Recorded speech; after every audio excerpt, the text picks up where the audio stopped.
홈팀 츠르베나 즈베즈다 포메이션은 4-2-3-1이며 아르나우토비치는 최전방에서 피지컬과 제공권을 활용해 박스 안에서 확실한 존재감을 드러낸다. 라도니치는 측면에서 중앙으로 파고드는 인버티드 돌파가 날카롭고 인프런트로 반대 포스트를 향한 슈팅이 강력한 무기가 된다. 카타이는 전방과 이선을 오가며 패스 전개와 연계를 돕고 세컨드 볼을 처리하는 집중력으로 팀 공격 흐름을 끊임없이 이어간다. 특히 라도니치의 돌파 이후 마무리 장면은 셀틱의 측면 수비를 크게 흔들 수 있는 결정적 패턴이다. 그래서 즈베즈다는 공격 루트를 명확히 구축하며 홈에서 초반부터 강하게 몰아칠 수 있다. 원정팀 셀틱 포메이션은 4-3-3이며 이에아나초는 박스 안에서의 위치 선정과 마무리 능력으로 위협을 가한다. 마에다는 왕성한 활동량으로 전방 압박과 측면 침투를 동시에 시도하지만 부상 결장자가 많아 지원이 제한적이다. 맥그리거는 중원에서 경기 조율을 담당하지만 수적 열세 상황에서는 압박 탈출 능력이 흔들리는 약점을 드러낸다. 랄스턴, 트러스티, 조타, 존스턴 등 핵심 자원의 결장은 전력 공백으로 이어져 수비 라인과 공격의 연계가 모두 무너질 수 있다. 그래서 셀틱은 원정에서 공수 밸런스가 무너지고 라인을 안정적으로 유지하기 어려운 흐름이 반복될 가능성이 크다. 즈베즈다는 라도니치의 인버티드 플레이와 아르나우토비치의 제공권을 앞세워 경기 주도권을 잡을 수 있다. 셀틱은 전력 공백과 수비 라인의 불안으로 원정에서 반전 여지를 만들기가 어렵다. 이번 경기는 즈베즈다가 홈에서 전술적 우위를 살려 승리를 가져갈 가능성이 높다. 홈팀 프라이부르크 포메이션은 4-2-3-1이며 슈어한트는 전방 압박과 순간적인 침투로 상대 수비를 흔들며 결정적인 공간을 만들어낸다. 그리포는 측면에서 날카로운 크로스와 직접 슈팅을 모두 시도하며 세트피스 상황에서도 강력한 무기를 갖춘 자원이다. 에게슈타인은 중원에서 템포 조절과 전진 패스를 동시에 수행하며 박스 근처에서 두 번째 득점 루트를 열어주는 역할까지 담당한다. 아다무, 베스테, 카이레의 부상 공백이 있더라도 주축 공격 라인이 워낙 강력해 홈에서는 공격 템포를 유지할 수 있다. 특히 프라이부르크는 유럽 무대에서 홈 승률이 높게 형성되어 있으며 홈팬들의 열광적인 지지 속에서 초반부터 주도권을 잡는 흐름이 반복되어 왔다.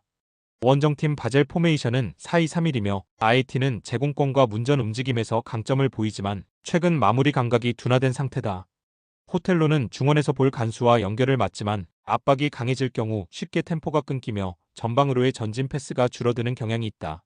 샤키리는 여전히 개인 기량으로 순간적인 변화를 줄 수 있지만 경기 체력과 안정적인 활동량에서는 한계를 보이고 있다. 부상으로 트라오레와 반브리멘이 이탈하면서 수비 라인의 집중력과 활동량이 크게 떨어진 점도 부담이다. 특히 원정 경기에서는 경기력 기복이 심하고 최근 유럽 무대에서의 성적 역시 부진해 안정적인 운영이 쉽지 않다. 프라이부르크는 홈에서의 안정적인 경기력과 다채로운 공격 루트를 무기로 바젤을 압박할 수 있다. 반대로 바젤은 최근 부진과 부상 변수로 인해 후반 집중력이 떨어질 수밖에 없다. 이번 경기는 프라이부르크가 홈팬들의 지원과 공격 전술을 앞세워 승리를 확정할 가능성이 크다. 홈팀 니스 포메이션은 3-4-3이며 모피는 최전방에서 포스트 플레이와 제공권 장악으로 중심을 잡지만 지원이 늦으면 고립될 위험이 있다. 디옵은 측면에서 드리블 돌파와 컷백으로 변화를 주며 순간적인 스피드로 상대 라인을 흔들 수 있는 자원이다. 부다위는 중원에서 활동량을 바탕으로 템포를 조절하지만 빌드업에서 압박을 받으면 볼 간수의 한계가 드러난다. 문제는 압둘모님, 단테, 은다이시미에, 은돔벨레, 쿨리발리, 압디 등 핵심 자원들이 줄줄이 부상으로 이탈한 상황이라 전력 구성이 제한적이다. 결국 니스는 전방보다는 후방 안정에 치중할 수밖에 없는 경기 운영을 할 가능성이 크다. 원정팀 AS 로마 포메이션은 3-4-3이며 퍼거스는 중원에서 왕성한 활동량과 전진 패스로 팀 공격의 리듬을 이끈다. 펠레그리니는 세트피스와 전방 패스에서 강점을 드러내며 경기 내내 중원의 중심축 역할을 수행한다.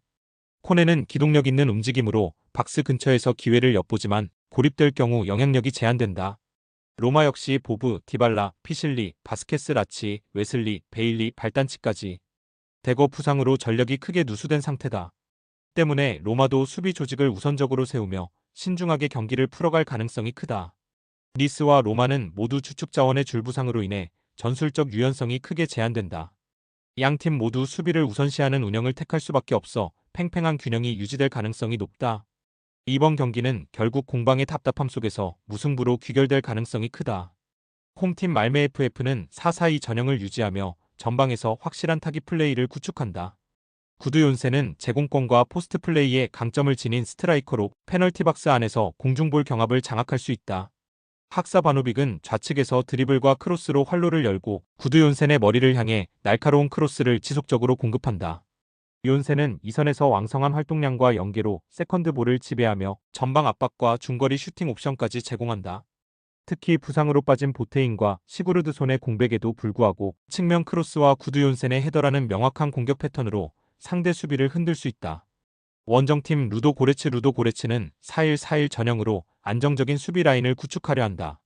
마차도는 최전방에서 연계와 마무리를 병행하며 제공권보다는 발밑 플레이에 강점이 있다.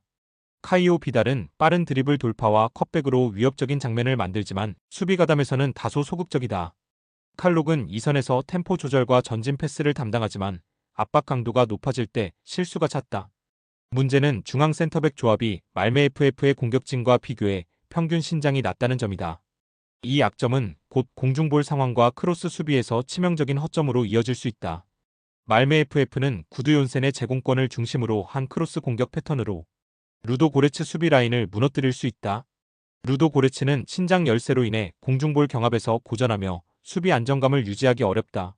이번 경기는 전술적 상성과 제공권 싸움에서 우위를 점한 말메 FF가 홈에서 승리를 확정할 그림이다.